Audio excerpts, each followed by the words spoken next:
Good evening, everyone. Welcome to another episode of SHEMAKERS, where we have conversations to help women win in business and life.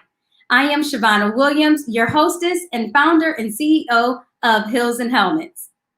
I have worked in marketing and communications for 2 decades in Fortune 500 companies, in government, politics, and 5 major sports leagues. So I've been in a boardroom a few times as the only woman. I'm working hard to change that. My goal is to help more women develop, get in the boardroom with equal pay. That's what SHEMAKERS is all about. Throughout my career journey, I've been able to work with some incredible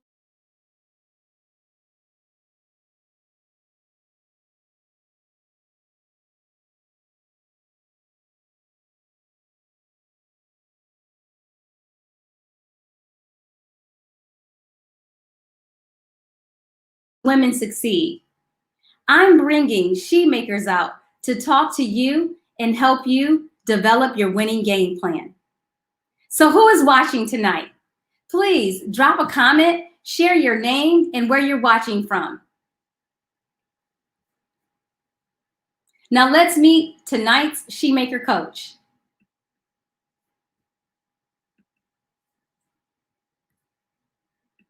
Chincie Mouton is the Director of Business Connect at the Los Angeles Sports and Entertainment Commission, a nonprofit organization officially designated by Los Angeles Tourism to attract, secure, and support high-profile sports and entertainment events in Los Angeles.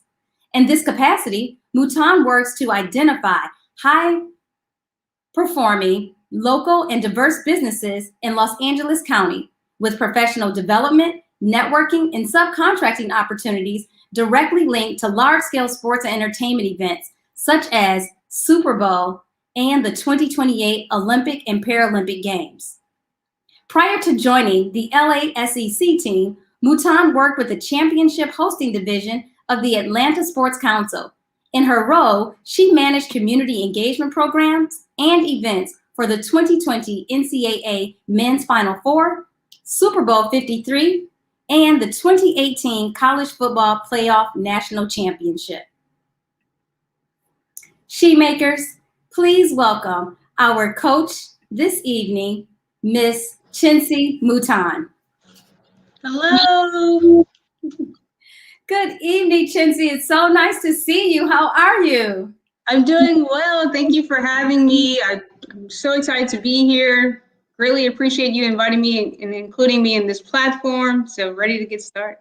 Oh, you are so welcome. I'm very excited to have you on the show. I'm so proud of you. Everyone, when I met Chincie, she had relocated to the Atlanta area without a job. We'll talk more about that. But she was confident and poised and ready to get as much experience as she could to make sure that she landed a job in sports. And now here she is leading the Business Connect program for the LA Sports and Entertainment Commission. I'm so proud of you and so happy to see the growth that you have and the work that you're doing to help other people get into the sports industry, but also helping small businesses learn about the massive opportunities with large-scale sporting events. As you know, one opportunity with a Super Bowl or men's Final Four can certainly catapult a business. Absolutely, absolutely. So before we get into Business Connect, take us back to that decision to go to the A without a job and work to find an opportunity in this competitive sports industry. Absolutely. So I'll start by saying I have always loved sports, been around sports in my childhood, right? So my brother played football at the collegiate level. I played basketball growing up, played soccer, but I also loved communications and community. So I knew going to college that I would have a career in communications, but not necessarily sports, right? So my first 5 years, I spent doing public involvement and communications within the engineering industry, and really had the opportunity to gain skills as far as it related to community outreach, media relations, managing web pages, building social media strategies, hosting community informational meetings, things of that nature. And I really enjoyed my job, really enjoyed my responsibilities, but also joined this nonprofit organization called the Young Leadership Council. And it was really there that I realized, like, I still love sports. I had the opportunity to lead this youth recreational program. And so it was there where I had 10 weeks of programming to really give kids an opportunity that were between the ages 5 and 14, opportunities that were related to sports and recreation, but then also cultural awareness, right? And so it was in doing that, I realized I love sports way too much. I have to find a way to make this my career. And so that's how I got on this journey to pursue sports. And you were working in New Orleans at the time? Absolutely. So I was working in New Orleans. I was a public involvement representative for an engineering firm called HNTB. And so essentially my role was, again, public information. So we had this $90 million road rehabilitation program where every time we would start a new construction site, we had to inform residents and property owners of what was to come. And so as much as I loved doing that, I had the opportunity to network with different government officials, elected officials, but then also, just like I said, leading communications, which is something I was always passionate about. But it was really through volunteering with the Young Leadership Council and working with a nonprofit organization that I realized, okay, you still love sports. You have to find a way to make this happen for yourself. And so it was really more difficult than I thought it would be. You know, I'll tell that to people. It took me about 2 years to really, truly break into the industry, even though I had transferable skills, right? So I knew that, you know, if I could be the spokesperson for a $90 million road rehabilitation program, something I knew nothing about prior to college, then I can definitely do this for sports. I grew up around it. So how can I make this my career, essentially? And it was really through, what I like to say is I stopped job searching because every time I would turn in my resume, nothing was happening. I wasn't even getting interviews. So I had to stop job searching and start people searching. So I started to build a contact list of people who had positions that I, truly respected, and started to reach out to them to get advice. So anytime I reached out to someone, it was more so about learning what I needed to do. How can I gain more experience? Being that I am in a totally different industry, right? I don't have the network like most other individuals did that were already in sports. What do I need to be doing? And so really that's how I moved to Atlanta, because I saw that Atlanta, not only did they have 3 championship games within 3 consecutive years, but they also had a lot of different professional teams, right? You have Major League Baseball, you have the NBA, the WNBA, they have minor leagues there.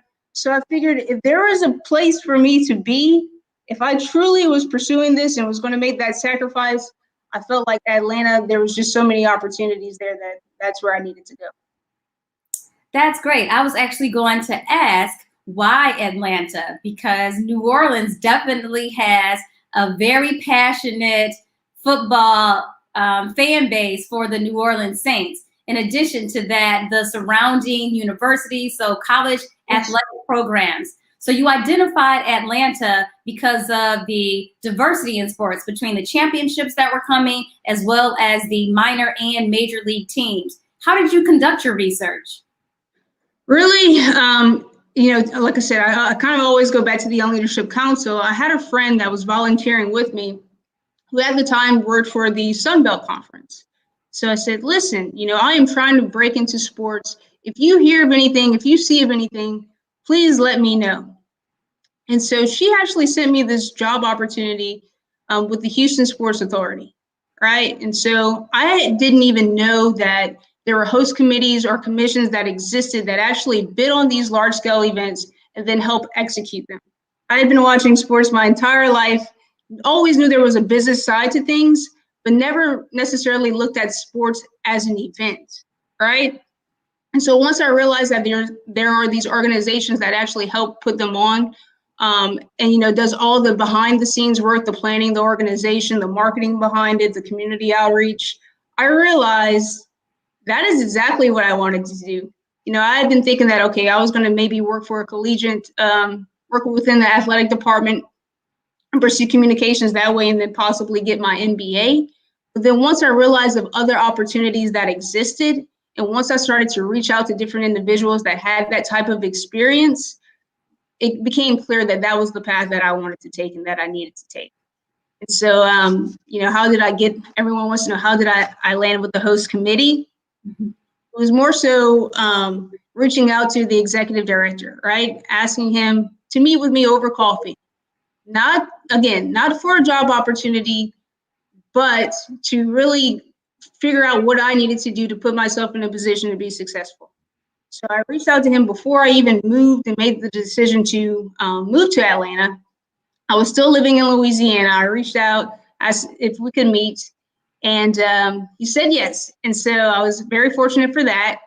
Went out to Atlanta, emailed him the day before and said, "Are you still available?" And he wasn't available, right? So luckily I'd set up other meetings. But I say this to say, stay consistent with your search. Be persistent with it.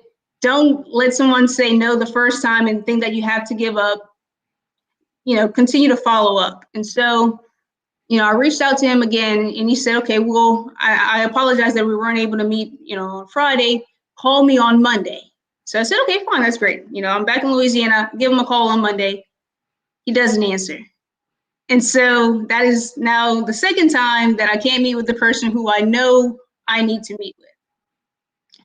So I continue, like I said, to continue to network with different people, just get advice on what I should be doing. And then one person said, "Okay, Chincie, this is what you want to do. Why don't you just move out there to Atlanta? Just go ahead and do it. Don't take a job during the day," which was crazy to me. It sounds like something that no one would ever do. But I did. So I essentially moved out there without a job and used my daytime to really volunteer, to meet more people. And then since I moved out there, I said, "Okay, I'm going to reach out one last time because this is the person that I want to meet with." And I reached out to him, told him what I was trying to do, and they created an internship opportunity for me. Interesting. Created an opportunity. So your first internship there did not exist prior to you.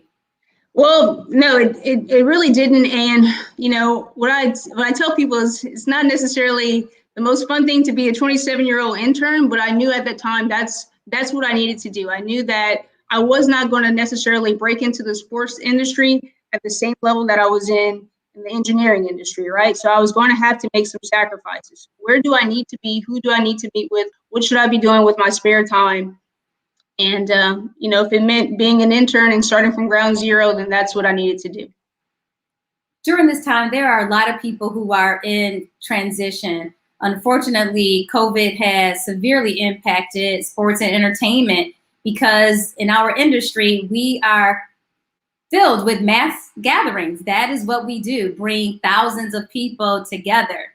Can you share your approach to reaching out to people in the industry whom you didn't have a relationship with? Absolutely. So one of the very first jobs that I had outside of graduating was working in Washington, D.C. as a business development coordinator.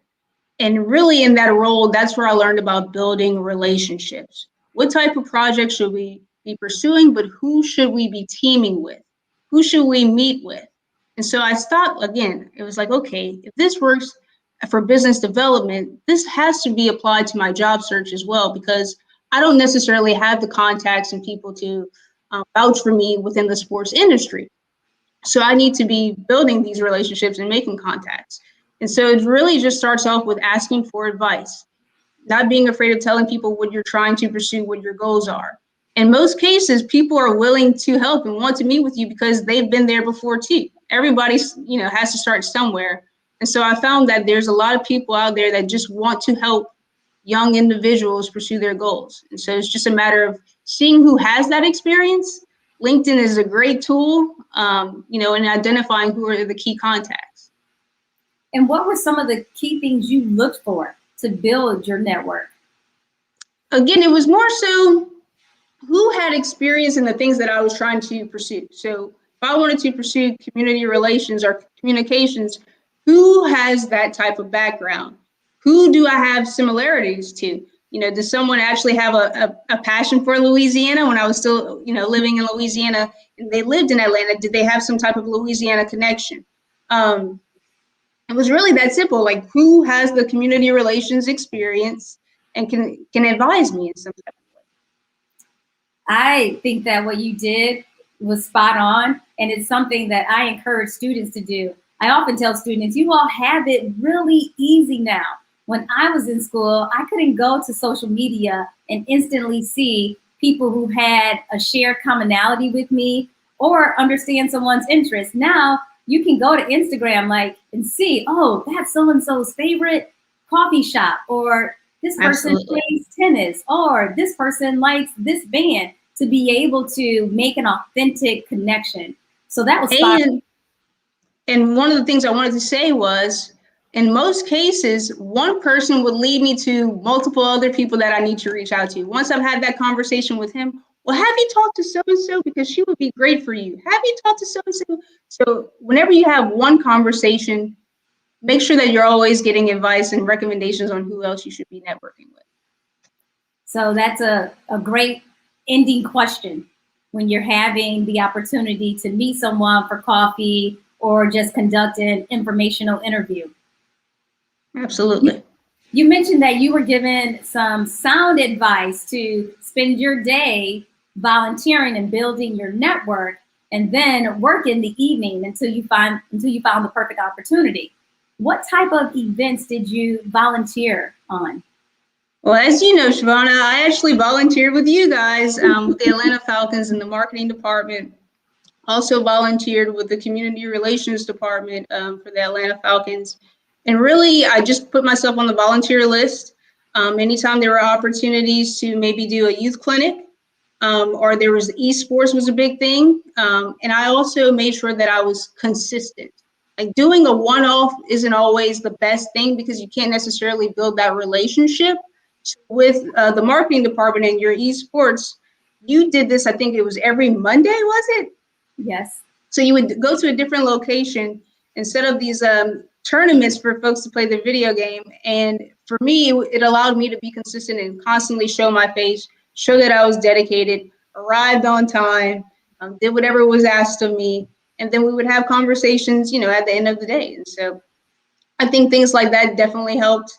I took advantage of the Peach Bowl that was in Atlanta, right? Making sure that was at the time, it was a college football playoff semifinal game. And so just having the opportunity to work behind the scenes and help with maybe it was credentials or whatever the case may be. Whenever I volunteer for something, I'm making sure that people are aware that I'm interested in whatever I'm pursuing, but also building, like you said, those authentic relationships. So you land the internship, or I can't even say that you landed it. An internship is created. Share with us, what do you think you said in your conversation with the executive director that made him think, oh, we can create something for this young lady? I honestly do not know. I wish I did. People, I think people see me in a way that I don't necessarily always see myself. So again, I try to be as honest and transparent with people as I can be. I just told him the truth, what I was trying to pursue. And I asked for advice. Like, what do you think that I should be doing?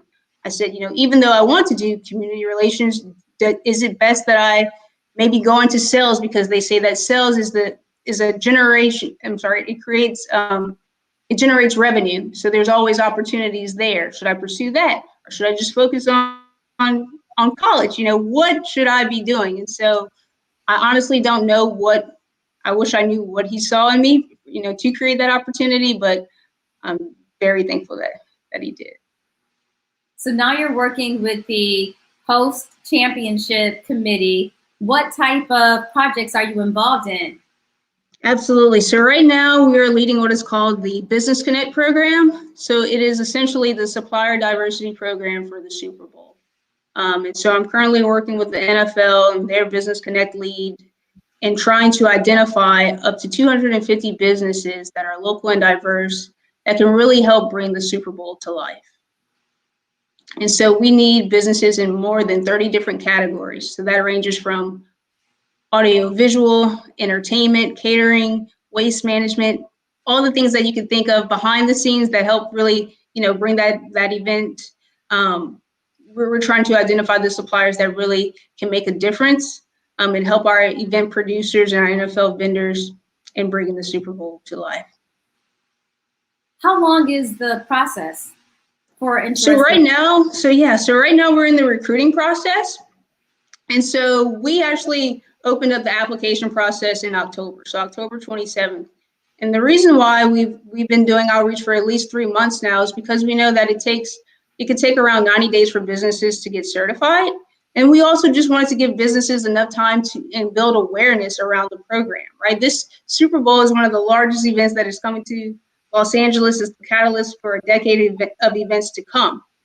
So really right now, the whole process is about educating businesses on what the Super Bowl looks like. A lot of people think that it's just a championship game. It's just, one day. And really we try to tell them it is multiple activations and events. It's not just one event. It is, it's more than just the game itself. There's the Super Bowl experience and everything else that goes into it. And then it takes over a year, it can take 2 years to plan the Super Bowl. So right now it's important that we truly identify suppliers that have the capacity and the experience to help support our NFL vendors, because once they're planning, they're looking to really provide some subcontracting opportunities to our local businesses.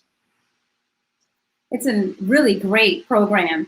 And I want to go back to Atlanta for just 1 second, because I think that it's really important for our audience to understand how you leveraged each opportunity that you received, from volunteering to your internship and then getting a full-time role with the committee. Absolutely. So one of the things that I tell folks is that whatever opportunity that you have, make the most of it. No matter how small a project may be, do it at the best of your capabilities, right? And then also kind of ask for more responsibilities. Again, I was a 27-year-old intern, and so I was soaking up all the information that was being given to me, looking at all the people around me that had so much experience, and realizing that I still had a lot to learn, but I also still had a lot to offer, right? And so once I saw that, okay, we're going to need to really build our capacity as far as the people that are on our team to take on these large-scale events, I saw that there was opportunities where they were hiring more people. So I said, okay, right. I grew from an intern to a project coordinator, but I saw this opportunity for Business Connect and with community engagement, which is something that I was passionate about and wanted to do. And I just presented this up like, okay, this is what I've done prior to being here. This is what I did in my first 5 years within the engineering industry. All these skill sets apply to what is needed, within the host committee. How can I take on more responsibilities? And that's how I presented it, and that's what allowed me to kind of grow within my role. I think that's excellent advice, because organizations want to grow. So by raising your hand and asking for more responsibility, as opposed to waiting for someone to give you an opportunity, certainly shows leadership, and that you take initiative, and that you have a genuine interest in helping the organization succeed. Absolutely. It just seemed like a good fit, because I knew that the Business Connect program was coming, and that, we were considering maybe looking at some other folks that had the expertise. And what I had to remind folks is my first job out of college, I worked for a minority-owned, woman-owned engineering firm. My sole responsibility was to find opportunities for this organization. So I knew what it was like to have those community informational meetings. I knew what it was like to work for a small business and what their goals were, and the different certification processes that they have to go through, and then how do they best team with different organizations and partners. And so I felt like, okay, I have that background knowledge. Please let me take this on. Let me try to apply this skill set that I have, please. So that's really that's how the position kind of grew. I'm sure that's also really valuable in talking to the businesses who are applying for Business Connect, because you've been on the other side in applying and bidding for contracts as a small business.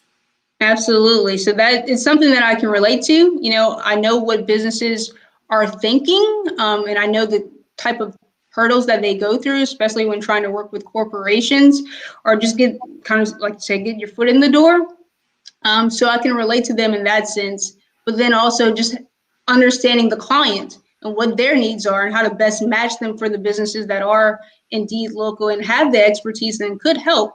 So I see it from both angles. Now you're in Atlanta, and unfortunately, COVID hits us, and we're not able to host that final championship. Once again, you have to put those networking skills to use to find the next opportunity. What was that experience like? Ooh, just like most people, it was difficult. It was hard to accept that, okay, we're not going to have this last event together as a host committee. And now I have to job search, which I was already thinking about, knowing that our organization would kind of dissolve after that last event. So I was already thinking about my next opportunity and what that would look like. But what I was not expecting was a global pandemic where no one would be hiring and they would be doing the exact opposite, furloughs and everything else. And so really it was about soul searching and looking again, what is it that I'm trying to accomplish? What is it that I want for myself? And then kind of coming up with a strategy, okay, reach out and get advice. You don't have to do this on your own. Who should you be talking to? And so I went to my Rolodex, as they say, and really reached out to my network. And they were able to provide some good advice. And then one conversation kind of led to an opportunity, right? And so in asking, what should I be doing right now? There's no live events. And then I also wanted to speak about community engagement, the difference between public relations and community engagement. And so I reached out to a community engagement professional at the NFL. And that's when she made me aware of the opportunities that were in Los Angeles, and how they had a decade of opportunity there with all the events that they have going on. Did I want to throw my name in the hat? So again, it really is about, connecting with different individuals, using those relationships that you have. And I don't even like to say the term use those relationships, but really, talk to your network. Reach out. There's mentors, there are people in your life that are placed there for a reason. Takes a little humility and being vulnerable to share what's going on so that you can get help. For people who are struggling with asking for help, what advice do you have? Do not be afraid to ask for help. You should be asking for help. I don't know where I would be if I did not have mentors in my life and if I just stood in a bubble. All right. So again, reach out to your individuals and let them know exactly what your goals are. Don't be afraid to share, what you're trying to take on, what projects that you like, what you're considering doing. Then at the same time, you also have to trust your instincts. Because if I were to listen to folks, before I left my full-time job in New Orleans and decided to just leave and move to a new city with no job lined up, no one would have encouraged me to do that, right? No one in their right mind said, yes, Chincie, that's exactly what you should do. Quit your job and move to a new city where you don't know too many people and pursue this other career. No one would have told me to do that. And so sometimes you also have to just trust your instincts, right? And have the confidence in yourself, but also be able to articulate that. What are my skill sets? What have I done in the past that can translate and move over to this new career that I'm pursuing? What did your family say when you packed up? They're supportive no matter what I do. They did not think that it was a smart decision, but nonetheless, they helped me with the U-Haul, and so they're always going to be behind me no matter what, because they know they've seen it firsthand now. Sometimes you have to show them. I think by moving from New Orleans to Atlanta and securing exactly what I wanted, they said, okay, then moving to Los Angeles, said, okay, we know we have the confidence in you, we know you're going to be fine. What was attractive to you about the role in Los Angeles? honestly, being able to help people in a time right now where they need it most. When I think about community engagement, I think about providing resources to individuals, right? I think about representing the underdog, right? The underserved, the underrepresented. And so with Business Connect, it is truly an opportunity to link businesses to opportunities, right? You're seeing right now with the global pandemic, the economy, businesses are struggling. They're struggling just to stay afloat. So some people are not necessarily thinking about 2022. They're thinking about, how do I keep my doors open? How do I keep my employees, on staff? And so being able to support them with something like the Super Bowl, knowing the opportunities that surround it, that made it appealing. And then knowing that this is an opportunity to leave a lasting impact, knowing that we're trying to make this program evergreen, meaning that we're not just focused on the Super Bowl, but we're looking at all the other events that are coming to the city of Los Angeles, and how do we provide those professional development workshops, those networking opportunities, so that businesses are successful, not just for the Super Bowl, but beyond the Super Bowl, and prepared for the other events that are to come. What are some of the major hurdles that you see small businesses dealing with in reference to getting opportunities with large sport events such as Super Bowl? Yeah, I think right now, businesses, there's so much being circulated as far as information and resources that are available. What grants should they be applying for? What loans should they be getting? And there's a lot of information right now. And so just trying to get their attention and make sure that they are aware that this is coming.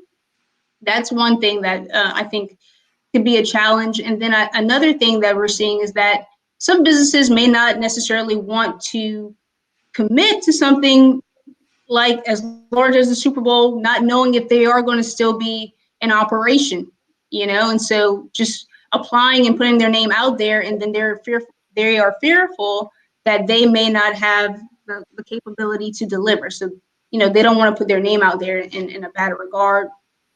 But I think, what we're telling folks is, don't rule yourself out. If you don't apply, how can you have an opportunity? So we're just making them aware right now that it does exist, that this is real.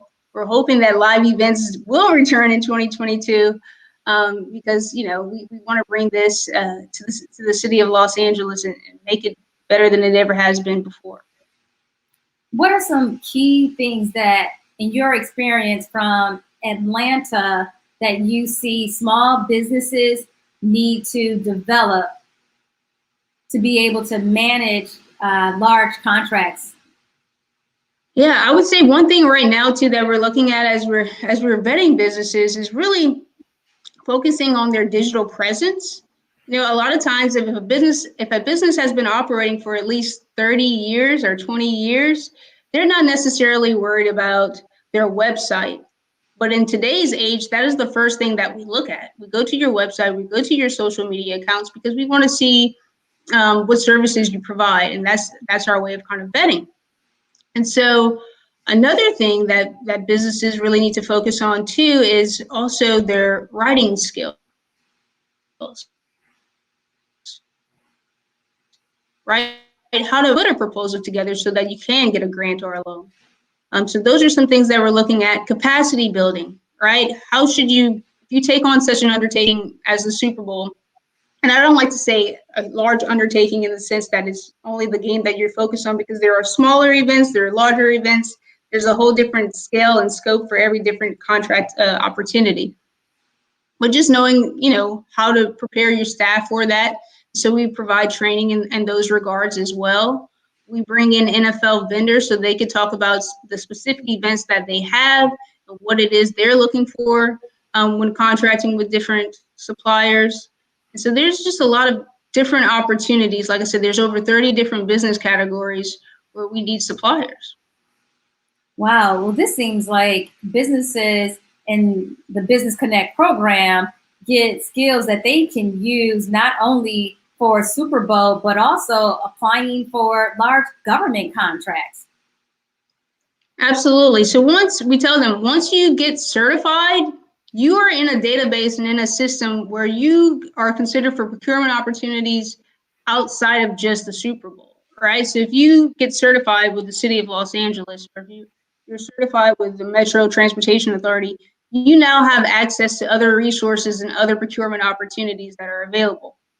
And then through our networking and workshops that we provide, we also bring in different teams or different event partners or venues that we know also have procurement opportunities and are looking for local diverse businesses. So it's about those relationships that exist and just really building their network. So what is the application process like? So really, it's easy. It's online. It's available on our website at LASuperBowlHC.com. And so I do want to let people know that it is indeed local, because I know you have folks from all over, but we are looking for businesses that are located within Los Angeles County. They need to have at least been in business for 3 years within LA, and then also need to be a minority-owned, woman-owned, veteran-owned, or LGBTQ+. They need to provide a good or service that is directly related to the Super Bowl. So those are those 30 different categories that I listed. And then from there, they can go on our website and really complete the application within 20 minutes. We don't ask for too much information because we do all the vetting on the back end. But we just want to know where, your company name, your company profile, what clients you've worked with before, what type of services you provide. Have you worked on a sporting event before, or have you worked in large scale events? If you haven't, just list some of the other events that you've worked on. And then also their company profile, their website information. So it doesn't take long for businesses to apply for the program, and everything is available on our website. And how do you all vet the businesses? Yeah, it's a process, because there are so many different talented businesses. There's so many different businesses that indeed qualify. But again, it comes down to what the NFL vendors and event producers need.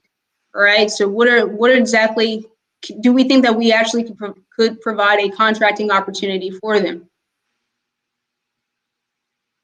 And so, I'm sorry. So during our vetting, again, we're looking for the experience that they have. So what events have they worked before? Have they ever worked with a sports client? And then we're looking at their digital presence. Do you accurately list your services on your website? Are you easy to get in touch with? If you're a transportation provider, what type of coach buses do you provide? How many do you have? Those type of things.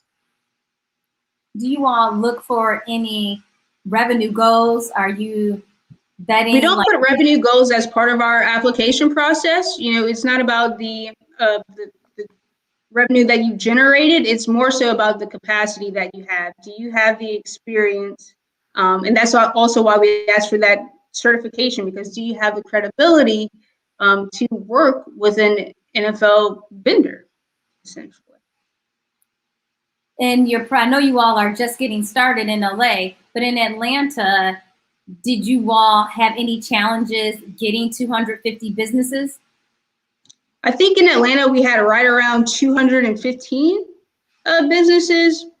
So in each market, it varies. So you could have between 200 to 250, this type of number. So 250 is actually a large number. And we did that because we know that LA is such a large county and a big geographic footprint. But really, 250 is a good number, knowing the different opportunities that are available. There is a finite number of contract opportunities. So that's what makes the vetting process so hard, because again, there are so many businesses that are qualified, but it's a matter of finding who's the best fit to partner with our different vendors. Outside of the actual game, what other types of events are businesses bidding to work on?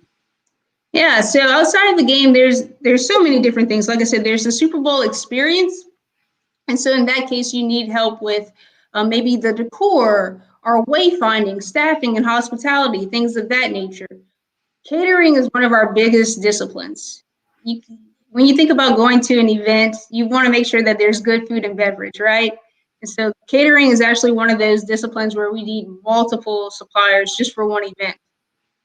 There's also opportunities as far as audio visual. So that's the staging, the lighting. If you think about different concerts that may come on, or just the private events. There's private events, there's public events, there's local activations, and just, I again, it's 2 weeks of activity, but then also a year of planning.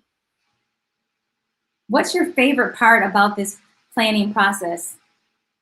My favorite part of planning. For me, again, being in community engagement, it's really about helping people. So when I think about the lasting impact that it will have on folks, that's what motivates me. Representing folks that right now, especially again, COVID-19, businesses, the things that we're seeing as they struggle, being able to help them and provide those resources is really how I get satisfaction in my job. What did you learn about Super Bowl in Atlanta that is going to be really valuable for the team in LA? It's funny because I was so excited to say, okay, I'm going to take everything that I learned in Atlanta and apply it to Los Angeles. But really, each market is completely different. The demographics are different, right? So in Los Angeles, you have a very large Hispanic community, Latino community. Los Angeles is also just a very large, geographically spread out. And so really just looking at the different ways that we can help. I'm glad that I had that background experience from Atlanta so that I could apply it to Los Angeles. But really, I would say that during COVID right now, everything is virtual and digital. So it has made it that much more difficult to reach businesses because everything, just building your relationships or coming up with your outreach strategy, everything, you don't have that face time like you normally would. Everything is through the computer. And so just trying to really get to know people and vet people, not being able to meet them is definitely different. And how are you coping with that? It's good. I mean, I just moved here to Los Angeles. I've been here for 3 weeks now.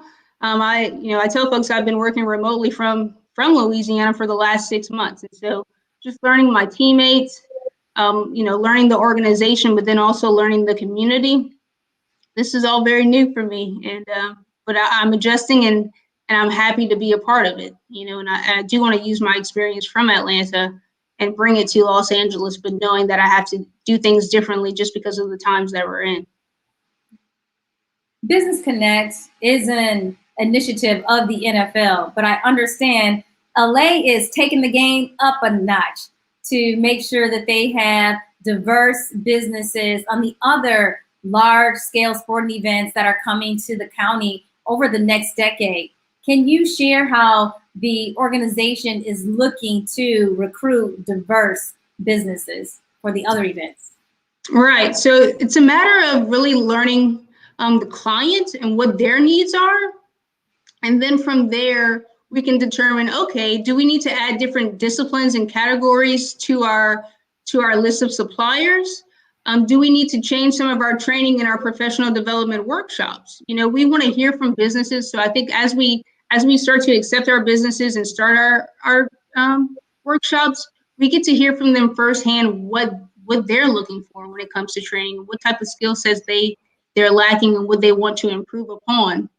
So really it's learning the client because each event is completely different, right? The Super Bowl is nothing like the College Football Playoff National Championship.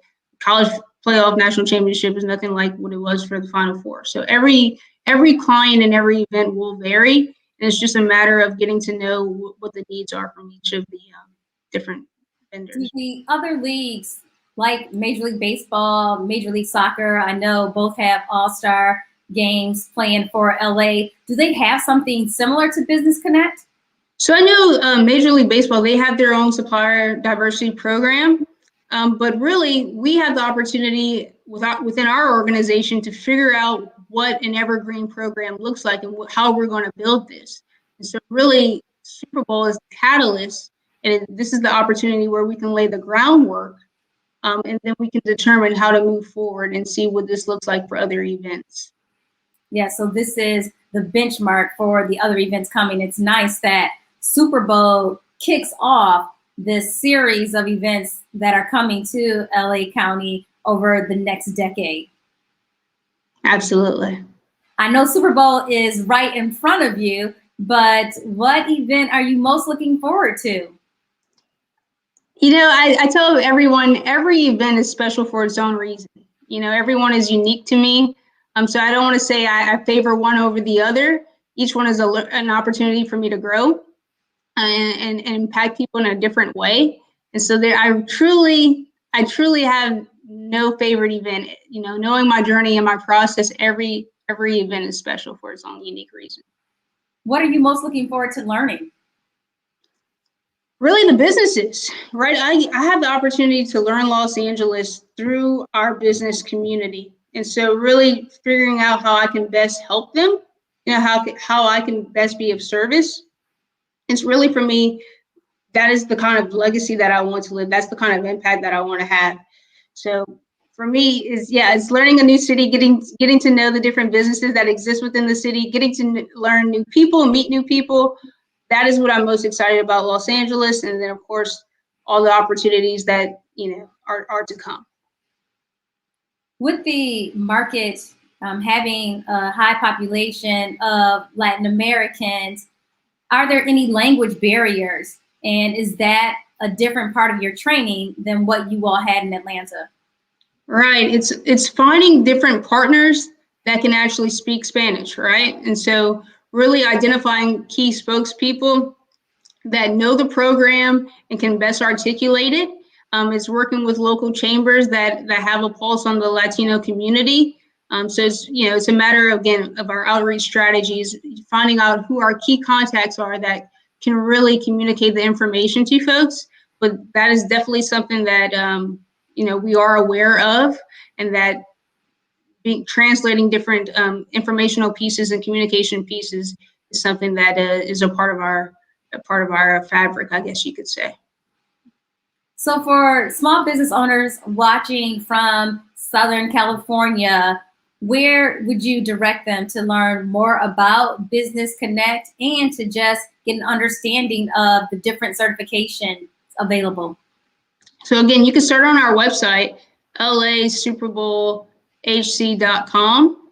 And so there it has all the information as far as the general overview, key objectives, our selection process, and then also the certifications that we accept. So if you go there, that's the best start. People can also contact me by email at businessconnect@lasec.us. So I'm available that way as well. And are there any resources or partner organizations you advise people to look at even before starting the application process? There are so many different organizations that exist. You know, just to name one it's insane. But like earlier today, we had a workshop with the Small Business Development Center. So there's those organizations. There's a lot of government entities that also provide their own resources. They have the resource centers. And so I don't like to direct people to just one because there are so many available out there. But we do have a list of different certification agencies that are pre-approved that we work with. So again, if you were to go to our website, you can see those agencies that provide the certifications. I know there are about 30 industries that you all look for businesses in. Are there any of those that you have challenges with identifying businesses for? I think in every market, we see that it's a struggle to get the golf cart rentals. Business idea. Exactly. So golf cart rentals, portable restrooms, it's another one that may not be as sexy as the others, but it's definitely a need. It's in most events. When you go to a sporting event, you can assure that if it's outdoors, you see some portable restrooms out there. So I feel like in a lot of cases, it's more so the painting and the things that are related kind of to general contracting in a sense that we could definitely always use more suppliers. Wow, that was really helpful. You've given me some business ideas. Well, thank you, Chincie. This has been really great. I'm so happy to hear about the work that you are doing. Also, just learned a lot about the business side of working with small businesses on Super Bowl. So now what I'd like to do is take a couple of questions from our SHEmaker huddle. These are ladies who are subscribed to our newsletter. So we give them the opportunity to ask their questions via video. The first one comes from Washington, D.C. Hello, my name is Sabrina Hare, and I am tuning in from the Washington, D.C. metro area. I have a small business, which is a custom cake boutique in the Washington, D.C. area, and I have a question. If you're not a certified business, can you still participate in programs to learn about future opportunities? Absolutely. We also tell folks that if you don't have your certification, you could still apply for the Business Connect program. Obviously, you're in DC, so we're focused on the Los Angeles area. But again, there are so many different resources out there that are available. I'm sure there is a local supplier development council that's out there. Look at your local government agencies that provide free certification and free resources. And so, yes, again, we're focused on Los Angeles, but I'm sure DC, that market, there are definitely opportunities for you to learn more about the different procurement partners and certification processes that are available. And our next one is from Florida. Hello, my name is Brianna Sims from IMG Academy, asking a question all the way from Tampa, Florida. So my question to you is, does the host committee and staff offer opportunities to young professionals and students similar to the opportunities and resources that Business Connect offers businesses? Great question. That's a great question. There are opportunities for college students and young professionals. So we have a team that is focused on building out the professional development series, a professional development program where they will identify 25 local students that are, pursuing their careers right now and really want to get some sports experience and experience within live events. And so they are currently right now drafting the programming of what that looks like. How can they best engage local students? And so that is something that will be a part of our host committee. Awesome. Well, this has been a really insightful conversation. I know that everyone learned a lot. Before I let you go, I do have to ask you to complete 3 sentences. This is fill in the blank.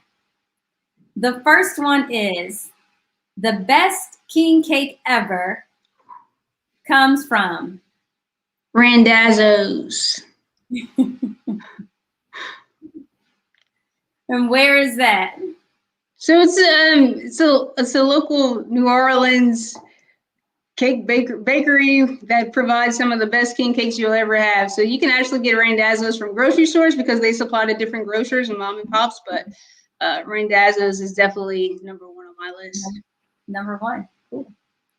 The second one is, when I am on SNL, I think that I will do a great job impersonating who? No one. I should never be on any comic. No, that's not me. I would avoid that at all costs. Yeah. Let me see. I think you could do like a Soledad O'Brien. Ooh, I don't think so. You can pull it off. Don't do that. Don't do that to Soledad. I wouldn't do that to her. No. The final one is, walking into the boxing ring, this is the song I want played for my interest. Ooh. Anything that involves Jay-Z, I think we're in good shape. So definitely have some Jay-Z playing. I can't think of a particular song off the top of my head. I was going to say, is there a top 2 or 3 for Jay-Z? Well, you know what? Let's go back to Louisiana. Let's do Lil Boosie. So we're just gonna set it off. Okay. Well, thank you, Chincie. It was so good to see you. Best wishes on this new exciting role in LA. I'm looking forward to seeing everything that you're going to do there with all these incredible events that are coming to Los Angeles County. I think it's a really exciting time. You moved to Atlanta for, 3 championships, and now you're going to have championships, all-star games, and the excitement of the U.S. Open. So congratulations. Thank you. Thank you so much. I feel like we need to get you on the schedule now to have you come on to talk about each one of those events and just give us a quick update. I'll be game for it. Well, thank you again and have a wonderful evening. Thank you. And thank you all for watching. I hope that you got your questions answered and had a great time learning from Chincie Mouton.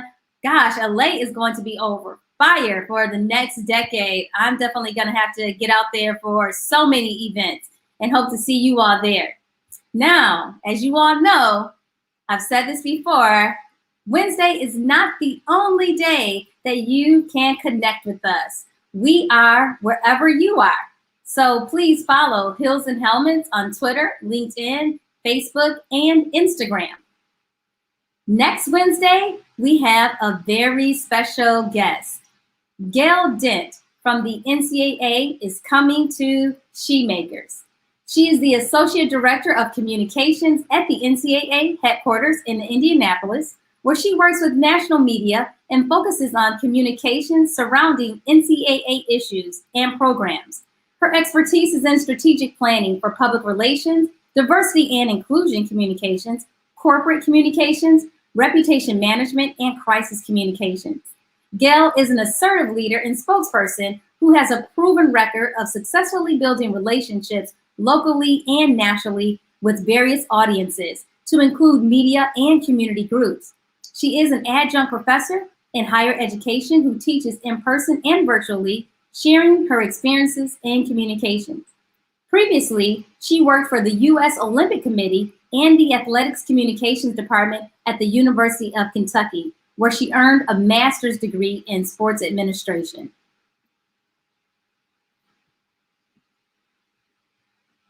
So make sure you join us next week to have a conversation with Gail Dent.